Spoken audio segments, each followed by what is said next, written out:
Hello, thank you so much for coming along today. My name is Dr. Aimee Grant, and I'm going to talk to you about some research from the Autism from Menstruation to Menopause study, which was a systematic review of autism and the menopause, which I've titled Autistic People Need More Support During the Menopause.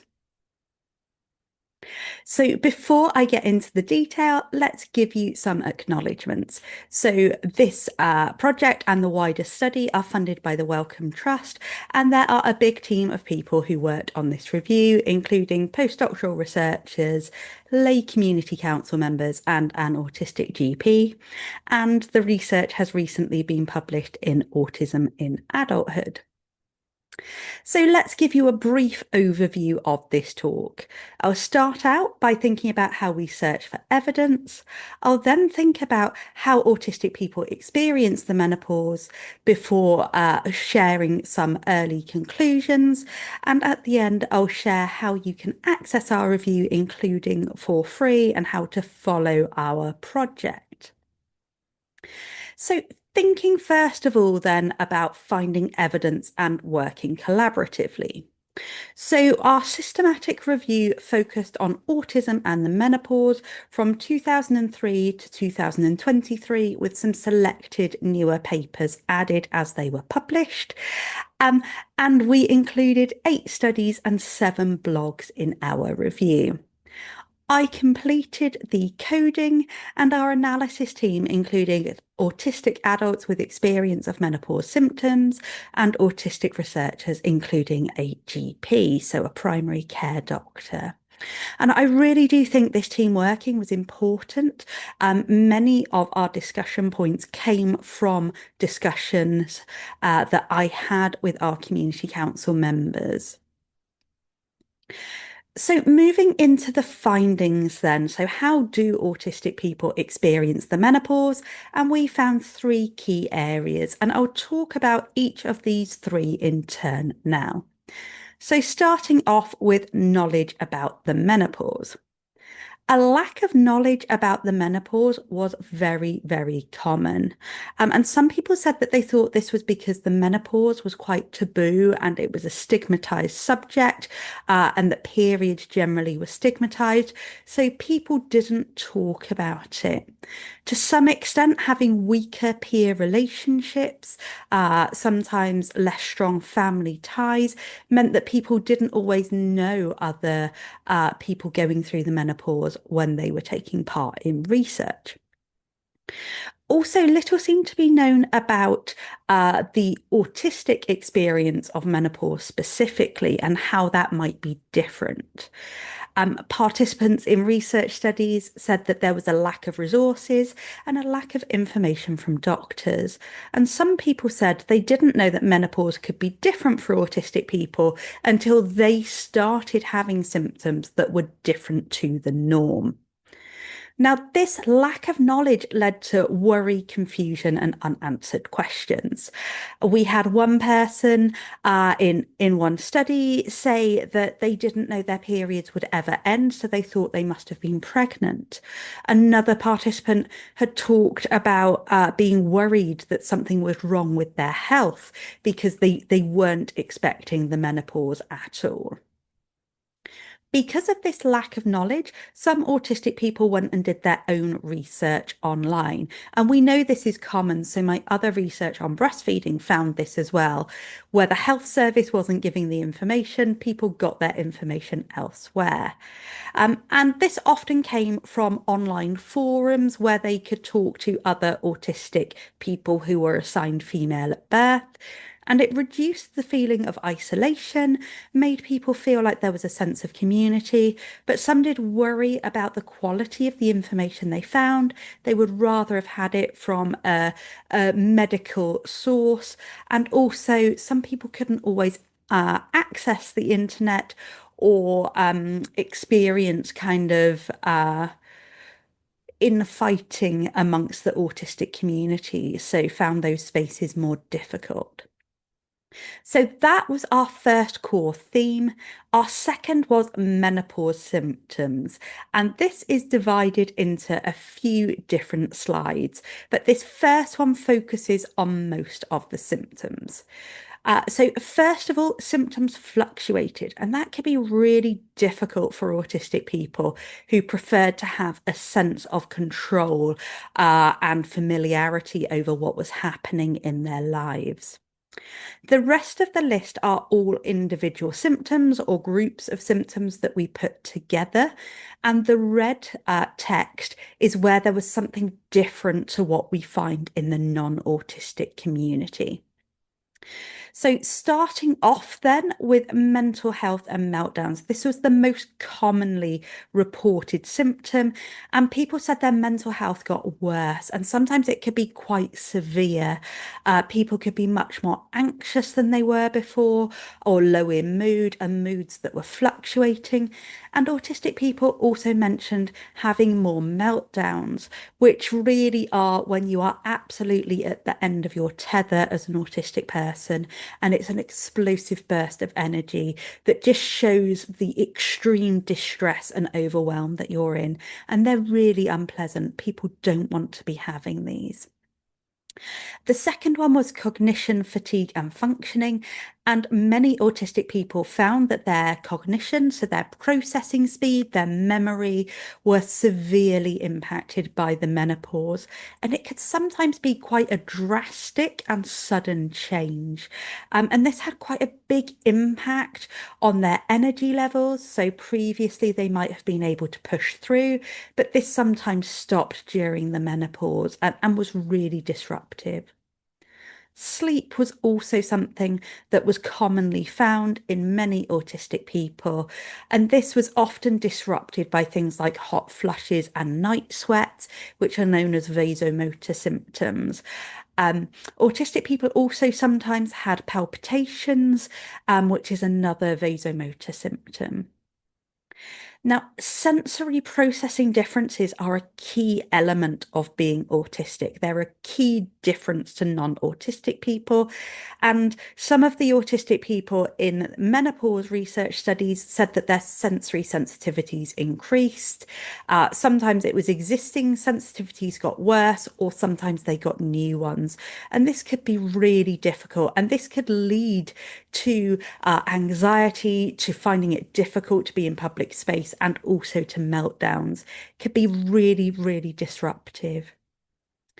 Pain was mentioned in a handful of studies, and this was things like headaches and joint pains, but there wasn't a lot of detail. And now we come on our list of how commonly things were mentioned to periods and menstrual cycles. And I find it really interesting that the other symptoms were mentioned so much more. And I think that's because of how disruptive they were in autistic people's lives.